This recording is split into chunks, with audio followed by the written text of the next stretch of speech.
देख रहे हैं इंडिया टीवी में, हूं पिनाज त्यागी। आज कॉफी पर कुरुक्षेत्र में बात होगी प्रशांत किशोर की। पिछले 600 दिन से, इससे भी ज्यादा वक्त से वो बिहार की 243 सीटों पर हर जिले में जा रहे हैं, सभाएं कर रहे हैं। कई सीट तो ऐसी हैं जहां एक बार नहीं दो बार जा चुके हैं। अब धीरे धीरे उनकी सभाओं में भीड़ भी जुटने लग गई है। हाल की सभाओं में 25 से 30 हजार की तादाद में भी भीड़ आई। प्रशांत किशोर ने जनता से बड़े बड़े वादे नहीं किए, बल्कि छोटे छोटे अपीलिंग टारगेट वो दे रहे हैं, कनेक्ट कर रहे हैं। जाति धर्म नहीं, पढ़ी लिखी एक स्कॉलर अंदाज वाली उनकी स्पीच होती है, जनता से संवाद होता है। बिहार में अगर बात करें, पिछले 35 सालों से लड़ाई टू फ्रंट रही है। अब इस सब के बीच में सवाल यह है कि प्रशांत किशोर का ये स्कॉलर वाला अंदाज क्या वाकई में एक थर्ड फ्रंट क्रिएट कर पाएगा? क्या भीड़ वोट में बदलेगी? क्या किंग मेकर नहीं बल्कि किंग ही बन जाएंगे प्रशांत किशोर? क्या ब्राह्मण होकर भी सीएम बन सकते हैं प्रशांत किशोर? बिहार के चुनाव में प्रशांत किशोर का कितना है चांस? इसी पर कॉफी पर कुरुक्षेत्र में आज खुलकर बात होगी। हमारे साथ राजनीतिक विशेषज्ञ के तौर पर एडवोकेट अक्षत सोनक जुड़ रहे हैं। इसके साथ ही वरिष्ठ पत्रकार राहुल महाजन जी भी हमारे साथ हैं और हमारे पॉलिटिकल एडिटर देवेंद्र पराशर भी यहाँ पर मौजूद हैं। देवेंद्र जी, प्रशांत किशोर को एक स्ट्रैटेजिस्ट के तौर पर, किंग बनाने वाले के तौर पर और एक पूरे से ना पेपर एक्सेल शीट वाले नेता के तौर पर तो सभी जान रहे थे, लेकिन मास लीडर, आपको लगता है कि पिछले 2 साल में उन्होंने सफर तय कर लिया है? ये मास पुलर के तौर पे तो कम से कम उन्होंने सफर कर लिया है कि अब उनको सुनने के लिए लोग आ रहे हैं। और ये प्रशांत किशोर की एक बड़ी उपलब्धि है कि आप कम से कम ये कर रहे हैं वो कि जहाँ भी वो जा रहे हैं उनकी सभाओं में एक तो अच्छी भीड़ आ रही है, दूसरी चीज़ कि उनकी सभाओं में जिस दल के जो लोग भी हैं, चाहे तो अभी दूसरे दलों के लोग भी जा रहे हैं, उनका अपना कोई अभी तो वैसा बेस था नहीं, लेकिन अगर उनसे ये पूछिए कि क्या प्रशांत किशोर ने जो कहा आप उससे सहमत हैं, वो बात समझ में आ रही है, तो वो कम से कम दबी जुबान में भी सही, अगर किसी पॉलिटिकल पार्टी के साथ जुड़े हुए हैं तो भी ये मान रहे हैं कि यार बात तो ठीक कह रहा है। ओके। मतलब इशू पकड़ने का जो अंदाज है प्रशांत किशोर का, वो लाजवाब है। और वो ऐसी चीज़ें कह रहे हैं जो कि जनता सीधे अपने आप को कनेक्ट कर रही है। जैसे बिहार के पॉलिटिक्स को पिछले 32 साल 35 साल में अगर आप देखें तो कास्ट पे लेके जाया गया था, बार बार कास्ट मतलब हमें क्या मिल रहा है, हमारी जाति को क्या मिल रहा है। उससे एक कदम आगे बढ़ के वो कह रहे हैं कि कास्ट छोड़ो, तुम्हारे परिवार को क्या मिला, तुमको क्या मिला, तुम्हारे राज्य को क्या मिला। और ये बात सीधे अपील कर जाती है कि हाँ यार ये बात तो सही कह रहे हैं कि ठीक है, लालू प्रसाद यादव जी का बेटा कुछ हो गया, अगर मैं यादव कम्युनिटी का हूँ, हमारे कम्युनिटी के हिसाब से हमने इस नैरेटिव को ढोया, लेकिन मेरे परिवार का क्या, मुझे क्या मिला। तो वो इसको जगाने में ज़रूर सफल रहे हैं कि लोग उस नैरेटिव को सुन रहे हैं, समझ रहे हैं। ये प्रशांत किशोर की अब तक आप कह सकती हैं कि एक बड़ी उपलब्धि है कि आपकी सभाओं में सुनने के लिए लोग आ रहे हैं और आपके नैरेटिव से जुड़ रहे हैं। जैसे उदाहरण के तौर पर देखें कि बिहार के स्वास्थ्य सेवा को लेकर बिहार के स्वास्थ्य मंत्री को उन्होंने धज्जियाँ उड़ाई मंगल पांडे की। अब जब वो धज्जियाँ उड़ाते हैं और बिहार की जनता, बिहार के बदहाल स्वास्थ्य, मंगल पांडे की छवि भी कोई बहुत अच्छी नहीं बताई जाती है, तो उसमें सीधे एक कनेक्ट बन जाता है कि यार बात तो ठीक कह रही है आदमी। अगर प्रशांत किशोर कहते और मंगल पांडे की छवि बहुत अच्छी रहती या स्वास्थ्य के क्षेत्र में बहुत अच्छा काम हुआ रहता तो एक डिस्कनेक्ट हो जाता। तो वो डिस्कनेक्ट नहीं होने दे रहे हैं प्रशांत किशोर, यानी वो वही बातें कर रहे हैं जो आंखों से दिख रही हैं और महसूस हो रही है, वही पीड़ा उठा रहे हैं। वो उसी पीड़ा को उठा रहे हैं और उसको लगातार नॉक कर रहे हैं। और नॉक करने के चलते लोग कम से कम ये कोई आपसे नहीं कहेगा बिहार का जो भी उनकी वीडियो में जा रहा हो कि यार बकवास बात कर रहा है। ठीक है, तो यानी कि पीड़ा तो राहुल जी समझ पा रहे हैं, नॉक भी कर रहे हैं, लेकिन बिहार में जाति जाति नहीं है, तो एंड में ये पीड़ा जो है वो साइडलाइन करके जाति हावी हो जाएगी, या प्रशांत किशोर का फॉर्मूला जो है उनके लिए आपको कुछ काम करता हुआ दिख रहा है? देखिए, प्रशांत किशोर जो कोशिश कर रहे हैं वो ठीक है, सराहनीय है वो कोशिश, लेकिन क्या वो सच में कन्वर्ट होगी वोट्स में? वो एक तरफ आरजेडी को रिप्लेस करने की कोशिश कर रहे हैं, दूसरी तरफ बीजेपी को भी रिप्लेस करने की कोशिश कर रहे हैं। वो नीतीश कुमार को पूरी राजनीति में रिडंडेंट बता रहे हैं। ठीक है, जब वो बात करते हैं कि हम जातिगत राजनीति नहीं करते हैं, लेकिन वो साथ में सवाल उठाते हैं नीतीश कुमार का कि उन्होंने दलित और महादलित से जो वादे किए थे वो पूरे नहीं किए ज़मीनों को लेकर। वो जब बात करते हैं बीजेपी की तो वो वहाँ चोट करते हैं, जैसे महिलाओं के वोट बैंक को लेकर वो चोट करते हैं।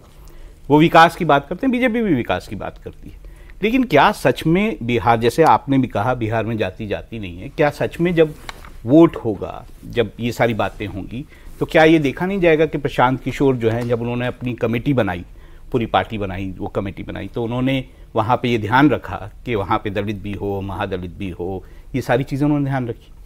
तो जब बिहार में या किसी भी जगह पे चुनाव की बात आती है, आप उसको जाति को अलग करना, ये मतलब बातें तो की जा सकती है, क्या सच में किया जा सकता है?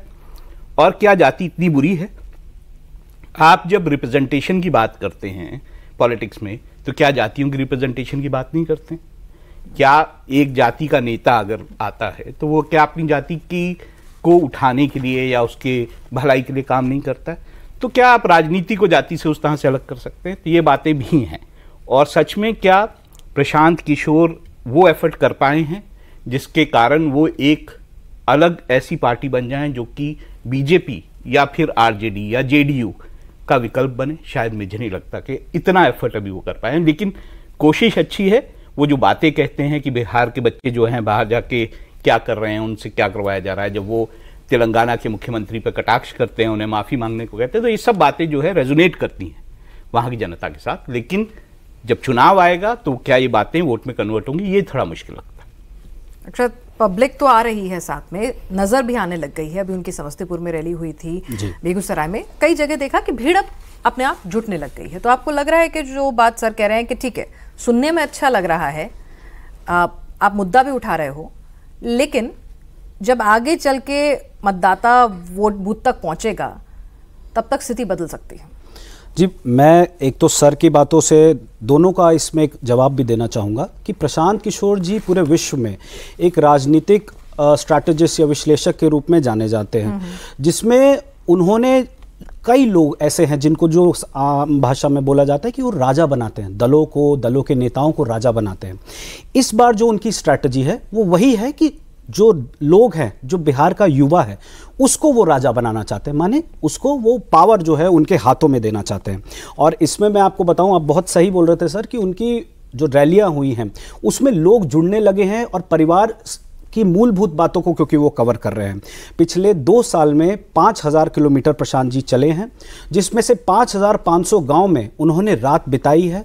और ये जो मुद्दे निकल के आ रहे हैं, ये आप सब इस बात पे तो कोई आज देश में इनकार नहीं कर सकता है कि प्रशांत किशोर जी की रैलियों में बहुत भारी मात्रा में भीड़ उमड़ के आ रही है। वो भीड़ कौन है? ये भाड़े पे लाए हुए लोग नहीं हैं, ना ही वो लोग हैं जिनको झूठे वादे करके कोई लाया है। ये वही लोग हैं जिनके मुद्दों को प्रशांत जी बता रहे हैं कि आपके घर में आपका जो बेटा है वो पलायन करके दूसरे राज्य में जा चुका है, आपके यहाँ जो महिलाएं हैं उनको कम दरों पर ऋण देकर हम काम कराना चाहते हैं। तो ये वो मुद्दे हैं जिससे एक आम आदमी जो वहाँ रह रहा है, जाति के परे, क्योंकि प्रशांत जी कहते हैं कि बिहार की सबसे बड़ी समस्या जाति नहीं है, बिहार की सबसे बड़ी समस्या है पलायन।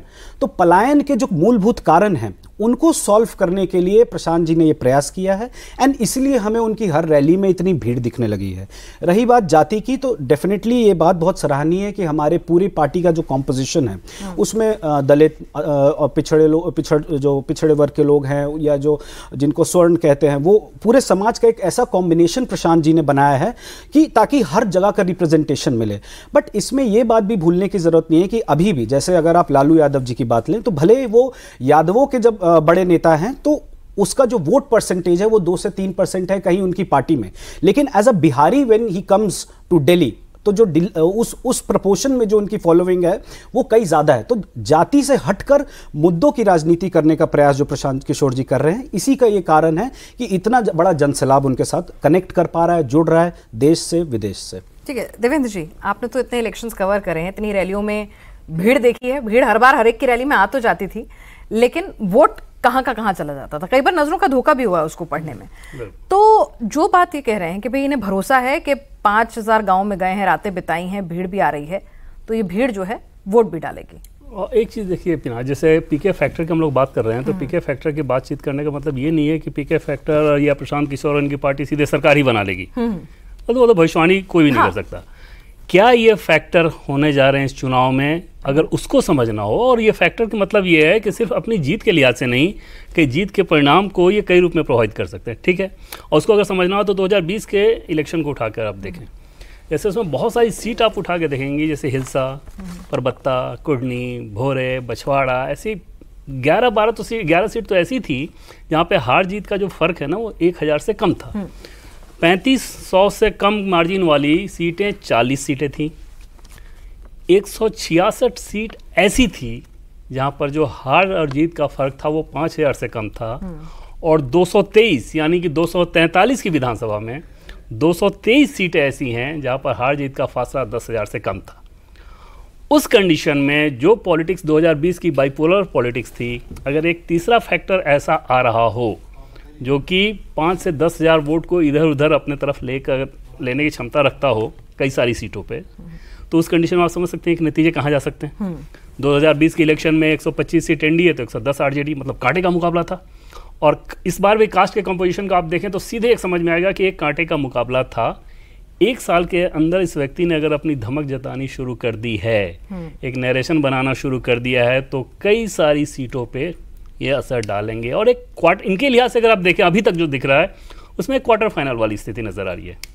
ऐसा नहीं है कि ये अपना फाइनल मैच खेल रहे हैं और इतनी जल्दी उम्मीद भी नहीं की जा सकती, बट एक धमक है और दोनों ही पक्षों को, चाहे आरजेडी वाले हों या बीजेपी वाले हों, बहुत गंभीरता से लेना चाहिए। इसके इंडिकेशन नज़र आ रहे हैं। इनके साथ समस्याएं भी हैं। जैसे एक समस्या तो कास्ट को लेकर हम लोग बात कर ही रहे हैं कि बिहार में अल्टीमेटली इनके कास्ट को लेकर बातचीत शुरू हो जाती है और आरजेडी वाले अटैक भी करते हैं बहुत तेजी के साथ। दूसरी समस्या ये है कि जिन लोगों को इन्होंने अपने साथ जोड़ा, चाहे उदय सिंह हो, इनके राष्ट्रीय अध्यक्ष, या आरसीपी सिंह हो, बिशन पटेल हो, इस तरह के नाम एक थके और चुके हुए नाम हैं। राजनीति में ये लोग हाशिए पे थे। हाशिए के व्यक्ति को अगर आप अपने साथ ला के जोड़ दे रहे हो ना, तो प्रशांत किशोर और पीके फैक्टर को लेके एक जो नयापन था उसको आपने लूज कर दिया। अरविंद केजरीवाल जब आए दिल्ली में पहली बार उन्होंने कोई लाइबिलिटी लेकर वो नहीं आए थे। नए नए चेहरों को उतारा उन्होंने कि जिसको भी देखना है मुझे देखे। पीके की रणनीति उसमें अलग नजर आई कि सिर्फ अपने आप को दिखाने के बजाय अपने साथ ऐसे लोगों को जोड़ दिए जो कि बिहार के राजनीति में पिछले 35 साल में ऑलरेडी हैं और हाशिए पे हैं, लोग उनको देख चुके हैं। तो वहाँ पे जनता में एक डाउट जरूर हो सकता है कि यार इसको तो देखा ही है ना, क्या ही कर देंगे, यही लोग बिहार बदल देंगे। पॉइंट है सर, लेकिन पीके एक बहुत एम्फेसिस दे रहे हैं कि भाई हमारे संगठन में 1 करोड़ लोग जुड़े हैं, कि ठीक है भले ही वो पॉलिटिकली एक्टिव हों या ना हो, लेकिन वो वोट बैंक तो जरूर हो सकते हैं। तो और वो कह रहे हैं कि बीजेपी से ज्यादा बड़ा संगठन अब उन्होंने खड़ा कर लिया बिहार में कम से कम। तो कितनी वायबल लगती है आपको ये बात? देखिए 2-3 फैक्टर, जैसे अभी भी बात हुई तो 2-3 फैक्टर सामने आते हैं। उन्होंने कहा कि जो है वो एक काट बन सकते हैं, या फिर जो बहुत कम वोटों से जो सीटें हैं जो पिछले चुनावों में हमें देखने को मिली थी, उन सीटों पर असर डाल सकते हैं। तो किसको असर डालेंगे, ये बड़ा सवाल है। कई लोग तो आरोप लगाते हैं कि वो बी टीम है। नहीं, आरजेडी को असर डालेंगे, वो तो प्रधानमंत्री को अटैक कर रहे हैं। अपने अभी हाल ही के इंटरव्यू में उन्होंने प्रधानमंत्री को खूब अटैक किया। तो एक तो किसको असर डालेंगे, क्या बीजेपी को असर डालेंगे, आरजेडी को असर डालेंगे, एक ये फैक्टर है। क्योंकि वो बातें जिस तरह की कर रहे हैं, अगर वो जाति की बात करते हैं या ये कहते हैं कि मुस्लिम में कौन सी जाति होती है मुसलमानों में कि वो आरजेडी को वोट कर रहे हैं, तो खैर वो बातें अलग है, उसमें हम डिटेल में जाएंगे तो हमारे को बोलना पड़ेगा कि मुसलमान क्यों वोट करते हैं आरजेडी को।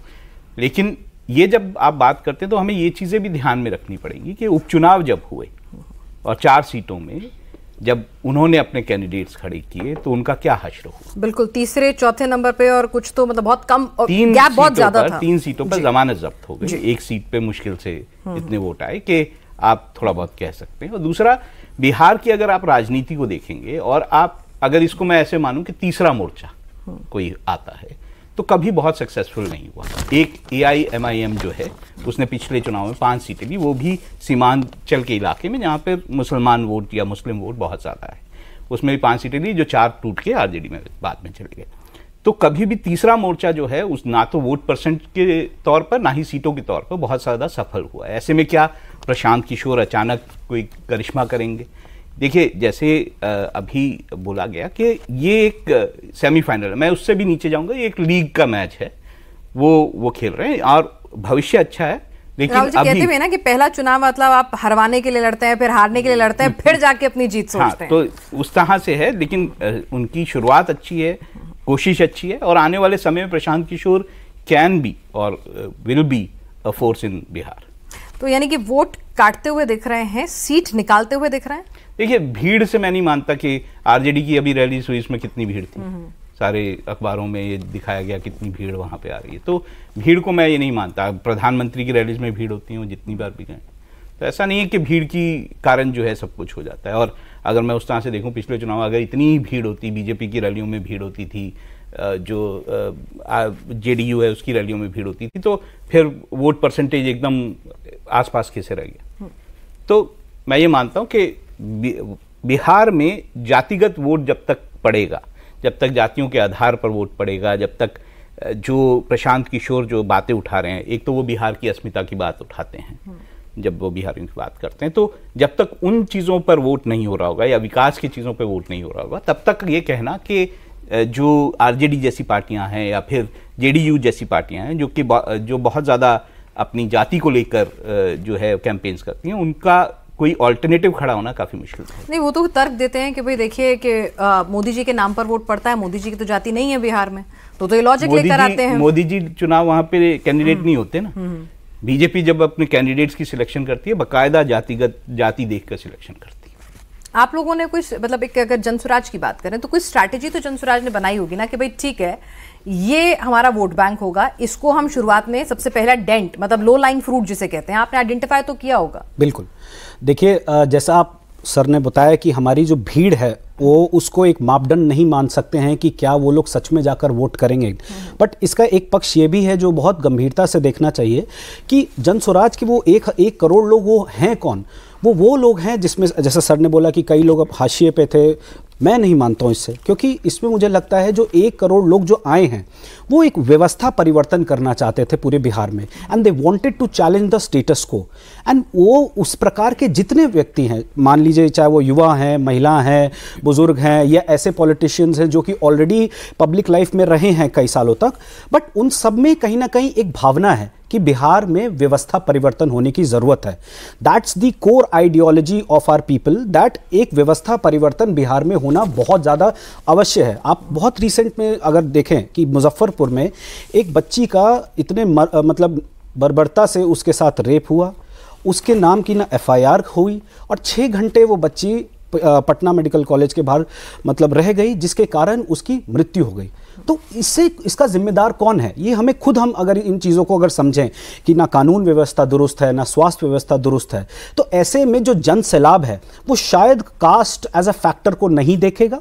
वो ये देखना चाहेगा कि क्या जो प्रशांत जी जो 5 मूल बातें करते हैं कि जन स्वराज आएगा तो हम पलायन पे रोक लगाएंगे, बुद्धि के भी और साथ साथ कैपिटल के भी, पूंजी के भी, हम महिलाओं को सस्ते दर पर ऋण देंगे, लोगों को ऋण देंगे, तो ये सारी बातें इन मुद्दों की वजह से लोग वोट करेंगे। प्रशांत किशोर जब दूसरों के लिए स्ट्रैटेजी बनाते थे तो जाहिर सी बात है उसमें तय करते थे कि भाई ये इजी टारगेट है, ये सीटें छोड़ दीजिए, इन पे बिल्कुल मेहनत मत कीजिए, इन पे ज़्यादा मेहनत कीजिए, इन पे ये आपकी कंफर्ट विक्ट्री हो रही है, इन पे कैंडिडेट बदल दीजिए, सब बताते थे। तो अपने लिए भी तो उन्होंने सोचा होगा ना कि भाई मुझे आरजेडी के वोट बैंक को टारगेट करना है, जेडीयू के वोट बैंक को टारगेट करना है, मुस्लिम को टारगेट करना है, इस जाति को करना है, कुछ तो स्ट्रैटेजी बनाई होगी। नहीं तो इस हमारी जो स्ट्रैटेजी है वही मैं बोलूँगा आपको कि आई थिंक एक ऑर्थोडॉक्स इसमें मतलब मैकेनिज्म हम यूज़ कर रहे हैं, वेरिन हम एक वोट ऑब्वियसली वोट शेयर से ही आज मतलब अगर आपके पास वोट नहीं है तो आप सत्ता में नहीं है, तो ये सारी परिवर्तन की बातें धरी की धरी रह जाएंगी। लेकिन जो हम नई तरीके से जो राजनीति करने की कोशिश कर रहे हैं उसमें हम वो बेसिक मुद्दों को टारगेट कर रहे हैं जो कि एक इंडिविजुअल जो गांव में रह रहे उस आखिरी व्यक्ति को भी अफेक्ट कर रहे हैं, जिसका बेटा दिल्ली में 10-15 हज़ार के लिए कहीं लात जूता खा रहा है, जिसका बेटा शायद या बेटी किसी कॉलेज में दिल्ली यूनिवर्सिटी के पढ़ रही है क्योंकि वहां जो 3 साल में डिग्री मिलनी थी वो आज 6 साल में मिल रही है। क्या संभ्रांत लोग जो कुछ हैं जो वहां से मुड़ के दिल्ली और मुंबई जैसे महानगरों में स्वास्थ्य व्यवस्था के लिए मूव कर रहे हैं, तो वो जो पेन है उस पेन को टारगेट करते हुए वो हमारा वोट बैंक बन रहा है। जो लोग उससे वास्ता रखते हैं उन बातों से वो हमें वोट करेंगे। देवेंद्र, पेन से वोट बैंक, ठीक है, किताबों में अच्छा लगता है, स्पीचेस में अच्छा लगता है, आइडियलिस्टिक सिचुएशन होती है, लेकिन आपको ये पेन टू वोट बैंक का ट्रांसफॉर्मेशन कुछ हद तक होता हुआ नजर आ रहा है सीट्स में? क्योंकि वो जैसे स्कूल्स को टारगेट कर रहे हैं, कहते हैं हम आपके बच्चे के लिए अच्छा स्कूल बता देंगे, नेत्राहाट का एग्जांपल दे रहे हैं कि वैसे स्कूल खोलेंगे। ओवर प्रॉमिस नहीं कर रहे हैं, अंडर प्रॉमिस करके कर रहे हैं कि हर साल एक खोलूंगा, रियलिस्टिक रख रहे हैं। हाँ, आपके सवाल के जवाब देने से पहले जो मैं एक चीज़ बताऊंगी, जिस बाई इलेक्शन के जिक्र राहुल जी कर रहे थे ना, उस बाई इलेक्शन में जनसुराज को जो वोट आए वो उसको खारिज करने के लिहाज से नहीं, उसको महत्व देने के लिहाज से ज़्यादा इंपॉर्टेंट है। ओके, इसलिए कि पार्टी जस्ट रजिस्टर्ड हुई थी, 1.5 महीने में इलेक्शन हुआ और 10% वोट आया था। हार जीत में कम से कम 2 सीटें ऐसी थी, 3 सीटें ऐसी थी जो कि पीके को जितने वोट आए इनकी पार्टी को, हार जीत का फासला उससे कम रहा था। उस कंडीशन में आप समझ सकती हैं कि किसी भी नतीजे को प्रभावित करने के लिहाज से, जो मैं बार बार कह रहा हूँ कि अपनी कितनी सीटें जीतेंगे वो महत्वपूर्ण नहीं रहेगा, कितनों को हरवाएंगे, कितनों को जिताएंगे वो ज़्यादा महत्वपूर्ण रहेगा। और इसलिए दोनों ही पक्षों को बहुत सीरियस होना चाहिए। जो थके हुए चेहरों की बात है अक्षत, जैसे 1 करोड़ थके हुए नहीं है, लेकिन जिन चेहरों को उन्होंने अपने साथ रखा, जैसे नाम देकर मैं बता रहा हूँ, उदय सिंह, विशन पटेल, ये सब बड़े चेहरे आप लेके आए, आरसीपी सिंह जेडीयू ने खारिज, बीजेपी में खारिज। अब अगर आप लेके आ रहे हो तो आपके जैसे यूथ या वैसे लोग जो कि नयापन की उम्मीद कर रहे थे पीके के साथ, उनको थोड़ी निराशा हुई होगी कि अरे यार ये तो वही वाले चेहरे ये भी लेके आ गए। रह गई बात, आपने ये जो कहा कि जो मुद्दों को लेके आगे बढ़ रहे हैं, उन मुद्दों से फ़र्क ये पड़ना है कि वो सीधे सीधे लोगों में कनेक्ट एक बन रहा है। और वो करेंगे क्या कि जैसे उदाहरण के तौर पे मैं बताऊं कि कन्हैया को कांग्रेस पार्टी सीट देगी, ठीक, कन्हैया बाईकास्ट भूमिहार हैं, वहाँ पे अब आरजेडी का जो एक महत्वाकांक्षी व्यक्ति है उसको टिकट नहीं मिलना है, प्रशांत किशोर आरजेडी के उस महत्वाकांक्षी व्यक्ति को टिकट देंगे जो कि यादव या कुशवाहा होगा, तो वहाँ पे आप सेंधमारी करोगे। यही हाल वो बीजेपी के साथ भी करेंगे, यही हाल वो जेडीयू के साथ भी करेंगे। और एक चीज़ तो आप मानेंगे ना कि इंडिविजुअल क्रेडिबिलिटी के हिसाब से बिहार के अभी जितने नेता हैं, नीतीश कुमार तो आपके ढलान पे हैं, उनको छोड़ दें, सम्राट चौधरी, तेजस्वी, इनमें बात करें तो इसमें प्रशांत किशोर का जवाब नहीं।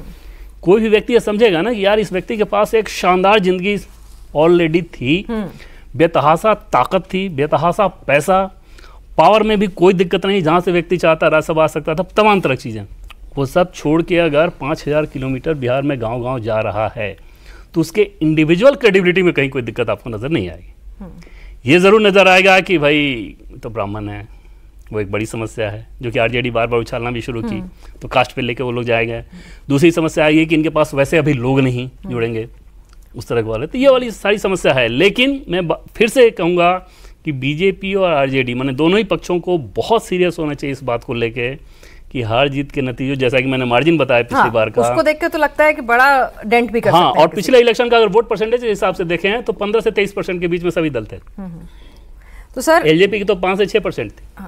तो सर ये डेटाज जो हैं, क्योंकि ultimately it's all number game, तो आपको क्या लगता है कि भाई ठीक है किंग मेकर और किंग नहीं बनेंगे लेकिन स्पॉइलर बन सकते हैं, और किसके लिए सबसे बड़े स्पॉइलर बन जाएंगे?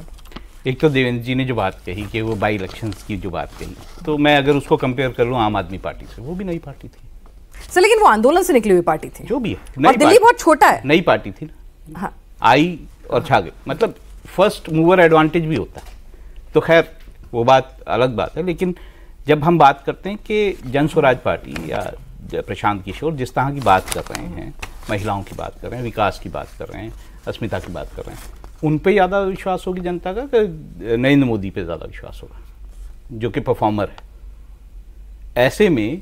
और मैं दूसरी बात कहता हूँ, जैसे नीतीश कुमार को बार बार खारिज करते हैं, नीतीश कुमार अपनी जो राजनीतिक लग है उसके एंड उस पे हैं, उठ के नीतीश कुमार ये कह दें कि मेरा ये अंतिम चुनाव है, आप मेरे लिए इमोशन, जहाँ पे आप कहते हैं जो इमोशन प्रशांत किशोर उठा रहे हैं, अगर वो नीतीश कुमार ने चुनाव में उठाया तो प्रशांत किशोर का क्या रह जाएगा? ये सारे फैक्टर्स ऐसे हैं जो कि बिहार चुनाव में बहुत महत्वपूर्ण रहेंगे, और आने वाले दिनों में आपको ये देखने को भी मिलेगा कि इस तरह की बीजेपी इस वक्त जिस तरह से जेडीयू की हालात हैं या फिर नीतीश कुमार के हालात हैं, उनका साथ क्यों नहीं छोड़ना चाहती, क्योंकि उन्हें पता है कि एक इमोशन उनकी हेल्थ को लेकर, उनकी स्थिति को लेकर एक इमोशन जो है उसको बिहार में भुनाया जा सकता है।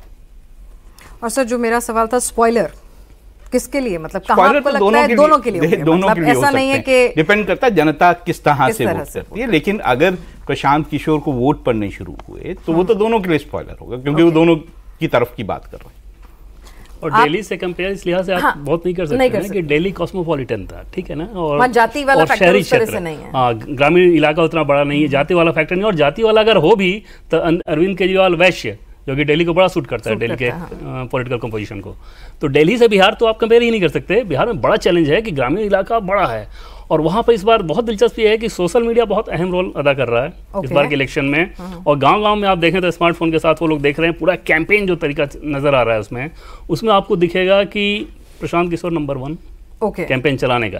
जैसे मान लो दिख रहा है कि बारिश में वो व्यक्ति भीग रहा है, लोगों से मिल रहा है, अब ऐसे रील जब चलते हैं ना तो लोगों को यार लगे कि यार इतना बड़ा, जाहिर सी बात है दूसरों के कैंपेन डिजाइन किए हैं तो अपना तो बेहतर करेंगे ही। फिर मुझे राहुल गांधी याद आते हैं, जब देवेंद्र ऐसी बात करते हैं तो जो है वो यात्राएं उन्होंने बताया ना कि इंडिविजुअल क्रेडिबिलिटी बहुत बड़े परिवार से यात्राएं कर रहे हैं, सड़क पे जा रहे हैं, तो नहीं उसमें दो चीज़ जनता ये सब उसमें दो चीज़ है। पहली बात तो कि वो जनता समझी लोकसभा चुनाव में 240 पे बीजेपी को लेके आ गए ना, उसके फैक्टर बहुत ज्यादा और भी हैं। नहीं तो ये इस फैक्टर को कैसे खारिज कर सकते हैं? राहुल की मेहनत को भी तो थोड़ा क्रेडिट देना। हाँ, दूसरी चीज की इंडिविजुअल क्रेडिबिलिटी, जैसे मैं बार बार कह रहा हूँ कि बिहार का कोई भी व्यक्ति ये नहीं कह सकता प्रशांत किशोर को खारिज करके यार इस व्यक्ति में ये दुर्गुण है, ठीक है, ये गलत बात करता है, ये पढ़ा लिखा नहीं है, इसका कोई प्रोवेंट रिकॉर्ड, ये तो नहीं बोल सकता ना भाई। हाँ, और सबको मालूम है कि भाई बड़े बड़े शहरों के चुनावों की रणनीति बनाने में किस शख्स का हाथ था, और जाहिर सी बात है उसने अपने लिए भी कुछ रणनीति तो तैयार की होगी। लेकिन जो दिल्ली की बात चली है सर, दिल्ली वाला फैक्टर तो एप्लीकेबल नहीं होता प्रशांत किशोर पे।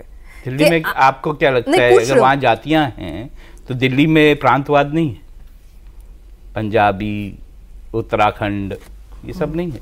तो जहाँ पे जातियां काम करती हैं वहां पे दूसरे फैक्टर्स दिल्ली में काम करते हैं। पर यहाँ कोई आंदोलन नहीं हुआ ना सर। पहले वहाँ अरविंद केजरीवाल आंदोलन हुआ, आंदोलन से उभरे हुए एक नेता थे, एक पूरा बेस तैयार हुआ उनके लिए। और दिल्ली कंपैरेटिवली छोटा है, अर्बन पॉपुलेशन ज्यादा है, जो बात देवेंद्र कर रहे थे। अक्सर से पूछिए कि सोशल मीडिया कैसे आप लोग हैंडल कर रहे हो, ये बताओ। देखिए सर, मैं इसमें यही बताऊंगा कि हमारी जो पार्टी है उसने ग्राउंड लेवल पे हमारे पास 22,000 ग्राम कार्यक्रम समितियां हैं, डिस्ट्रिक्ट स्टीयरिंग कमेटी है, LPRs है, डिजिटल योद्धा करके हमारा पूरा प्रोग्राम चलता है, जिसमें हमने अभी LPRs की नियुक्ति की है, 2000 से ज़्यादा LPR क्या हुआ? तो लोकल पॉलिटिकल रिसोर्स होते हैं जो घर घर जाकर लोगों को बताते हैं कि जनसुराज से जो लोग जुड़ने को इच्छुक हैं उनके साथ एक कोऑर्डिनेशन और समन्वय जो स्थापित करना है वो करते हैं। और 22,000 ये किस लेवल पे किया गया है? ये पूरे पंचायत लेवल पे किया गया। तो मैं ये ज़रूर आप बोल सकते हैं कि जाति एक फैक्टर होता है, लेकिन प्रशांत जी इसे कहीं भी शर्माते नहीं है एक्सेप्ट करने में कि देश में, भारत में जो भी व्यक्ति पैदा हो रहा है उसकी कोई ना कोई तो जाति है ही।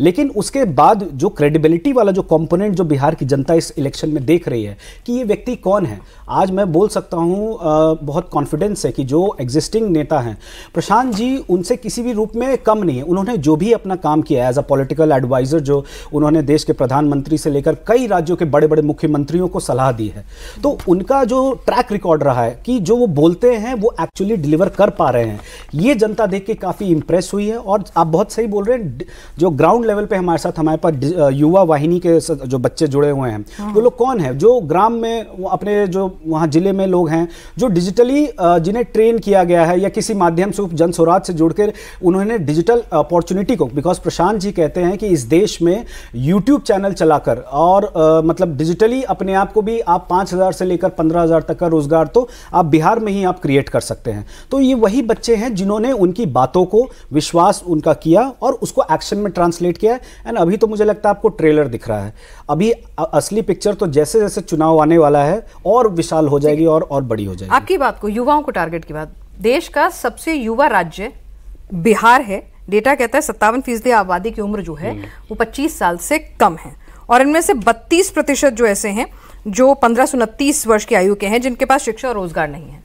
तो ये सोशली एक्टिव भी है, इंटरनेट से एक्सेस भी है, अवेयर भी है, तो ये एक बड़ा फैक्टर प्ले करेगा। इसमें कोई दो नहीं, जैसे माहौल जो बनने की हम लोग बात कर रहे हैं और इतनी भीड़ अगर आ रही है कि एक नई नवेली पार्टी बिहार जैसे राज्य के लिए, जहाँ इसमें बड़ी आबादी, जहाँ पे बहुत साक्षरता उतनी नहीं है, ग्रामीण आबादी इतनी बड़ी है, वहाँ पर अगर एक व्यक्ति इस तरह से आ रहा है और एक ऑर्गेनाइजेशन खड़ा कर रहा है और इस तरह से लोग अगर इतनी भीड़ लाना शुरू कर दिया, तो इस तरह की उपलब्धि के पीछे वजह यही सब है कि वहाँ पर क्योंकि बेरोजगारी बहुत ज़्यादा है, तो ऐसे नैरेटिव जब चलाए जाते हैं ना तो लोगों को अपील करता है कि हाँ यार ये बात तो ठीक कर रहे हैं और वाकई ये तो ऐसा होता है, हमारे साथ ये चीज़ें हो रही है। कोई भी यूथ समझेगा कि हाँ यार बताओ इतने सालों से वही दुर्दशा झेल रहे हैं।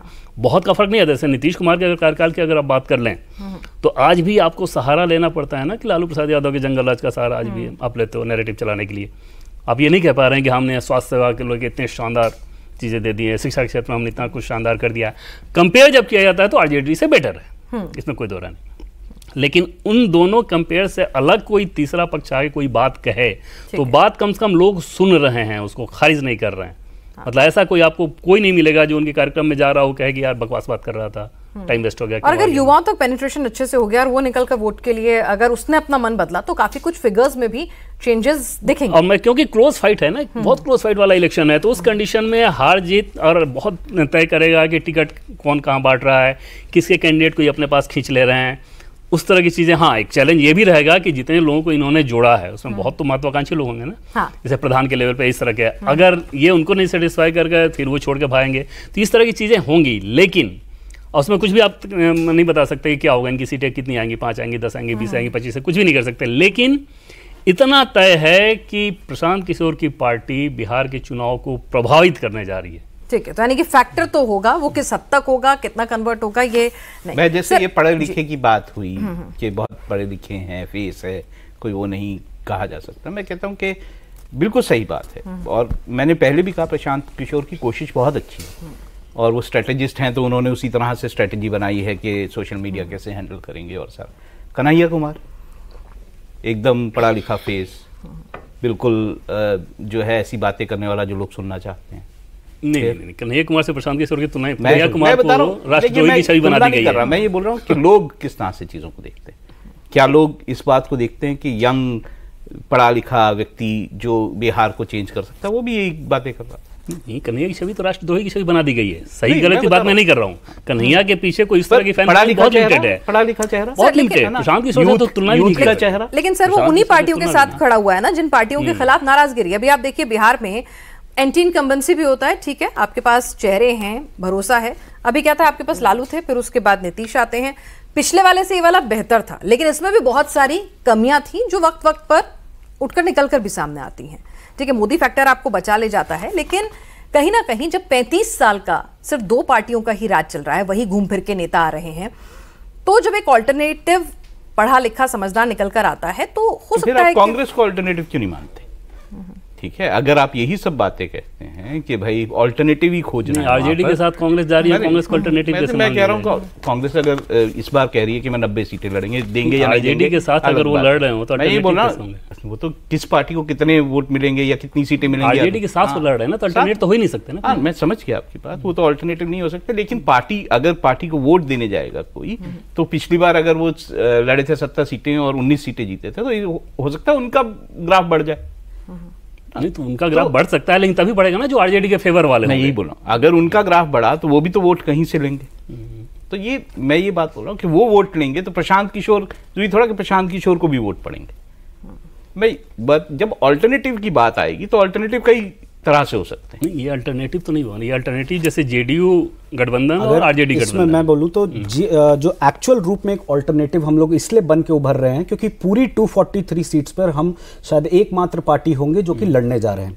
तो लोगों को कांग्रेस कहीं पे उस महागठबंधन के कॉम्बिनेशन में मिली हुई लगती है, तो एक क्लियर फेस इमर्ज नहीं कर पा रहा है। वही अगर प्रशांत किशोर जी को आप देखें, युवा होना एक अलग बात है, उसके साथ साथ he has a proven track record जो दर्शाता है कि ये व्यक्ति केपेबल है कि ऐसी अब आप अगर हमने अभी लोगों के बीच में जो प्रशांत जी 5500 गांव में रहे, लोगों से मिला, उन्होंने 5 वादे ऐसे बताए हैं जो हम कर रहे हैं कि जन स्वराज आएगा, 5 काम हो जाएगा। सबसे पहले जो 10-15 हज़ार रुपए की नौकरी के लिए पलायन हो रहा है वो रुक जाएगा। 4% पर हम लोग वहां के जो युवा हैं, महिला हैं, उनको ऋण देकर कैसे रुक जाएगा वो बिल्कुल सोल्यूशन भी दें।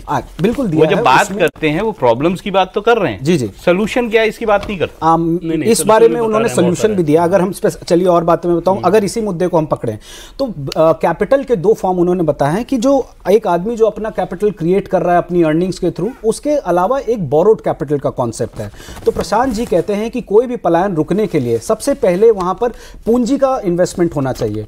आप मानिएगा बिहार का जो सीडी रेशो है वो 40% है। सीडी रेशो जनता को समझ में आएगा? आम बिहारी को मतलब बातें तो बहुत अच्छी वो कर रहे हैं, लेकिन समझ में आएगा देवेंद्र? एक चीज तो है कि जैसे प्रशांत किशोर अगर कोई बात कह रहे हो, समझा रहे हो, समझ में ना ऐसा होता नहीं है। अच्छा, आप सुनोगे तो समझेगा, बहुत लॉजिकल तरीके। उनको पता है कि कम्युनिकेशन के ही आदमी है वो, उनकी ताकत राजनीतिक ताकत नहीं है, वो कम्युनिकेशन के आदमी है, और इसके दम पे उन्होंने सारी चीजें की। और इंडियन पॉलिटिक्स में जो बस रैली भीड़ ये सब जो हुआ है ना, इसमें असली इसके सूत्रधार वही है। चलिए, तो जब सूत्रधार कि अच्छा ये हो जाएगा, ये वो हो जाएगा, तो हमें ये भी सोचना चाहिए बिहार में कितनी इतने समय में इंडस्ट्री आई जिससे जॉब्स क्रिएशन होता है, कितने नए धंधे शुरू हुए, ये सब बातें भी हमारे को सोच लेनी। ठीक है सर, अब सारथी की भूमिका से अलग उठकर खुद युद्ध के मैदान में उतर रहे हैं, तो अब क्या कुछ उनका फैक्टर है, इससे कोई भी हमारे पैनल पे इनकार नहीं कर रहा है। लेकिन ये फैक्टर जो है वो किस रोल में सामने आएगा, सिर्फ किसी को हराएगा, समीकरण बदलेगा, या फिर खुद भी सीटें जीतेगा, ये देखना दिलचस्प रहेगा। और धीरे धीरे जैसे वक्त बीतेगा तो और पिक्चर क्लियर होती जाएगी। आप सभी कॉफी पर इस चर्चा में शामिल हुए, आपको बहुत बहुत शुक्रिया।